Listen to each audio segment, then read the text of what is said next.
Join me in welcoming Sean O'Neill. Hey, Sean, how you doing today? I am doing great today, Steve. Thank you for having me on. So glad to have you here with us. Start us off by telling us just a little bit about you and how you show up in the world.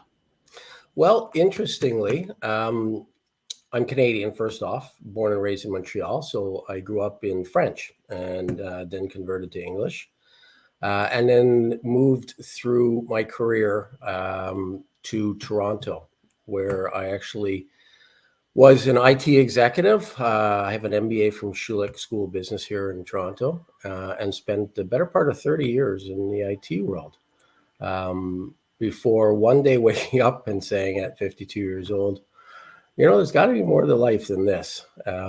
While I had a good career, it was the consistency, right? It was the same thing over and over and over again. And I felt that I was missing out on perhaps an opportunity to be something different in this world. So I left at 52, and I've spent the last 7 years building both a book and a film business. So I am on to novel number 15, which will be coming out late September. I've written 7 films. I've won, probably a couple of dozen awards for my screenwriting. And I recently won an International Literary Award for my most recent book, Jill. So I seem to have figured it out after a bit of a slow start, self-educated on how to get to this point. And I have focused mostly in terms of genre around horror. Although I do have a series of other books that are more thriller, action-oriented, including a couple of romantic thrillers. So my most recent one, Jill, is a dark noir thriller set in 1953 post-war Tokyo, Japan. So no horror, although there's the horrors of war in the book, or post-war. But it's not the same as some of my other series, including the one we're going to talk about today, The Plague Judgment Day. So that's part of a trilogy of books. First 2 are written, the first 2 film scripts and film plans are written. The third one to be called Judgment Day, The Final Journey, is in the works, and I'm intending to get it out sometime early next year. And that kind of, I guess, I'm married with 2 kids. There you go. I got a dog and a cat. So I've covered all the bases. Yeah. So the book is called The Plague Judgment Day. It is book 1.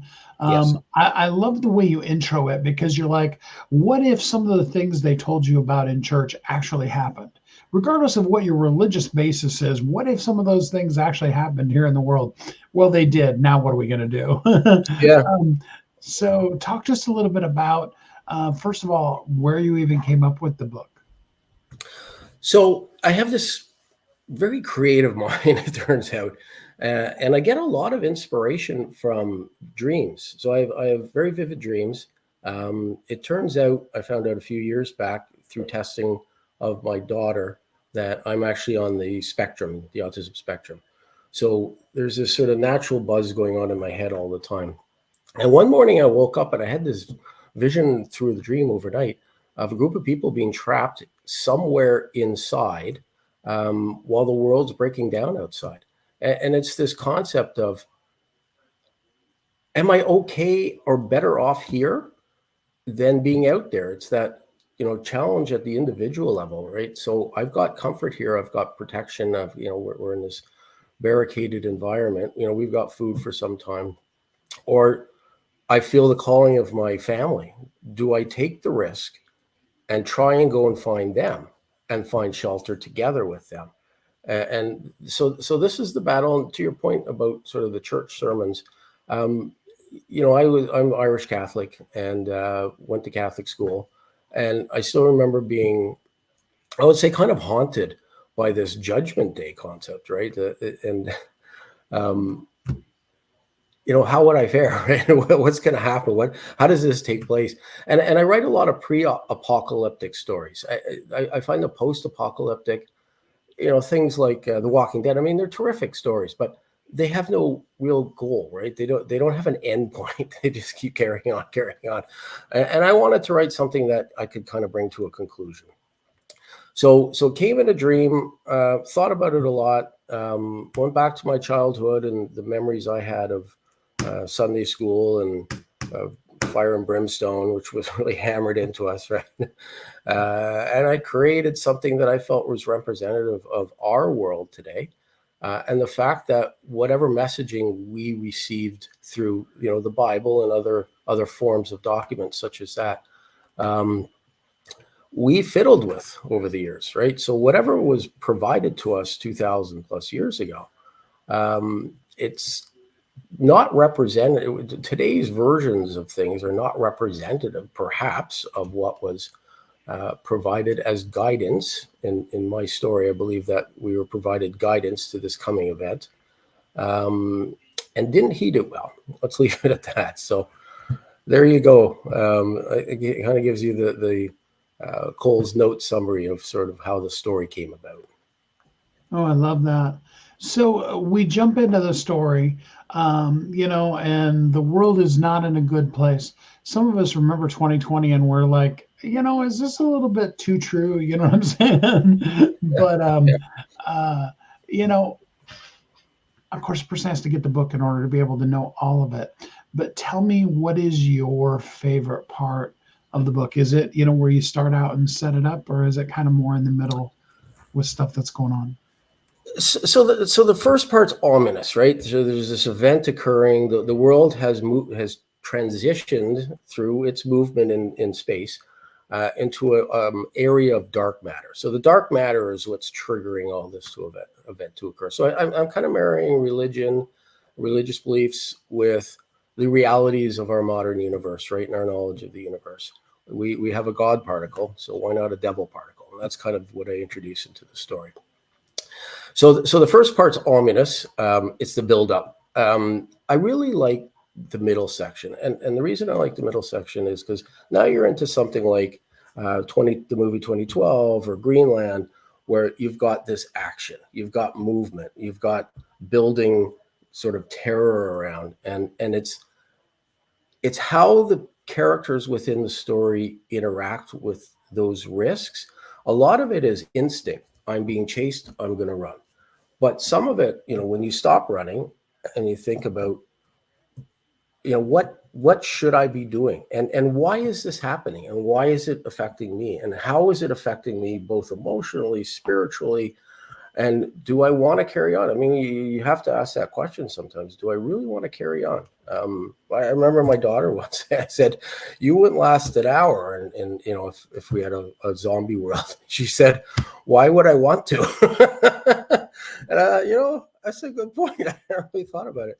Do we carry on for the sake of carrying on, or are we trying to achieve something? And this is the challenge that sort of goes through the middle of the book, and people facing their own demons, which has become book 2, Demons Judgment Day. So I kind of like the middle. I like the excitement to build up the action, the movement, the thrill, the chase. And in the end, I feel the end rounds the story out well. I've had some people who didn't like the ending, but hey, not everybody likes everything, right? That's why we have different car colors and types. Yeah, absolutely. So, I mean, the book is designed so that you could just read it, but it is part of a trilogy. How do you leave the reader so that they really do want to read book 2, which we'll be talking about here in a couple of weeks? Well, if you enjoyed the story, the thrill, the fun, like what I write, I write quick-paced thrillers, effectively, with the horror genre.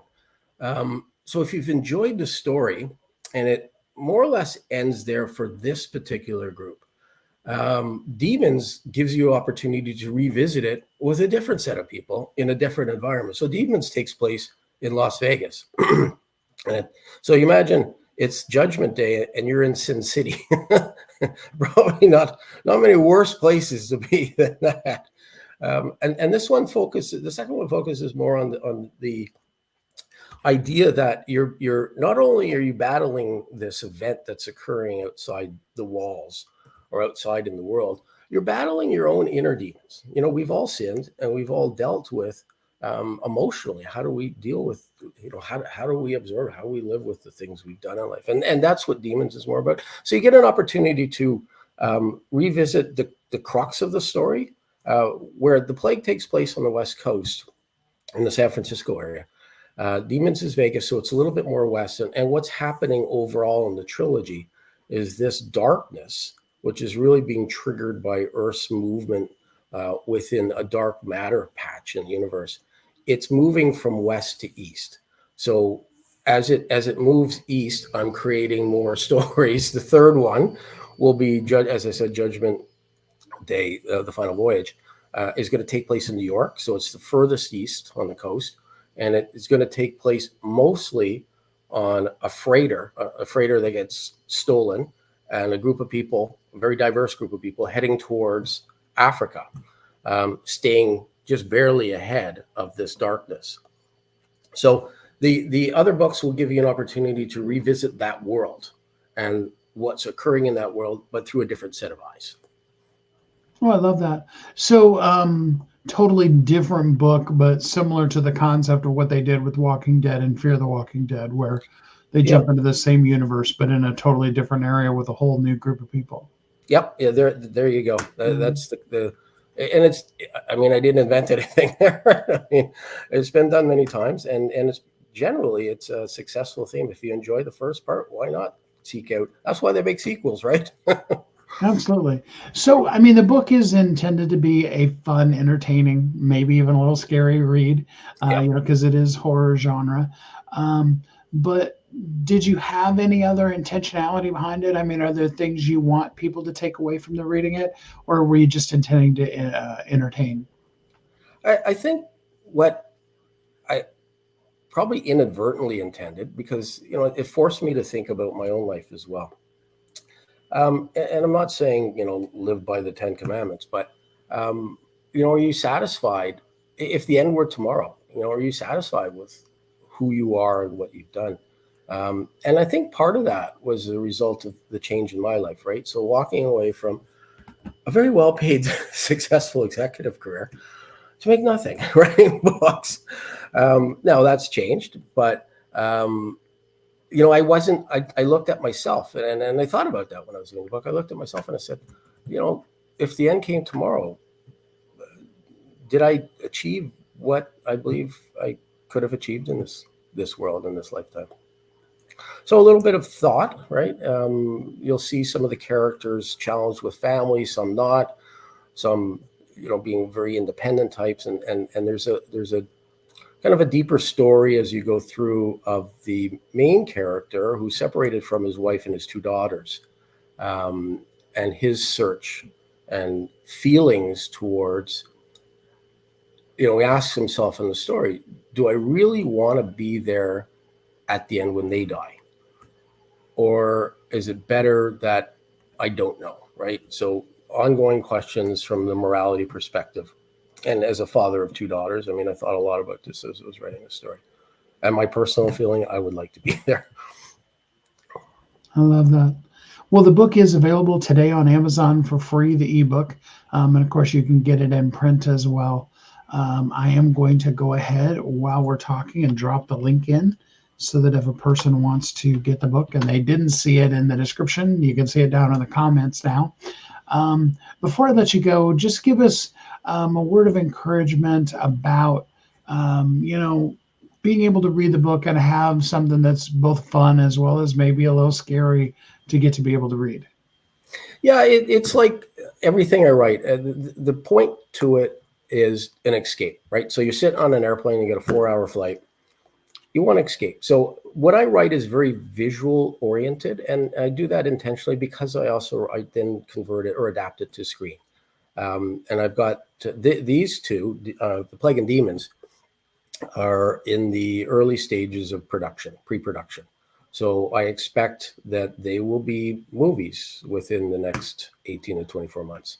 And again, the idea is I don't want to watch a movie today. I want to escape my world around me. Well, guess what I'm going to do? I'm going to absorb myself into this world and this story. And what I've been told by people is that my style of writing is a little bit different. And it causes you to have a difficult time putting the book down. So I guess the way I start and wrap chapters is like, oh, you know what? I'm gonna read a couple more chapters. I'm gonna read a couple more chapters. So, and if you're doing that, it's because you're enjoying the story, right? And you're enjoying the escape that you're getting. As I like to say, you get a 3 to 5 hour escape for the price of a cup of coffee. Absolutely love it. And I love those kind of books too, because then, I mean, other than the fact that you end up being, 2, 3 o'clock in the morning and you haven't gone to bed when you should have, it's totally worth it. Well, the book is called The Plague Judgment Day. As I said, it is available on Amazon by author Sean O'Neill. Sean, I appreciate you having written the book, and thanks for being on the show here with us today. Hey, thanks for having me on, and I look forward to our next conversation.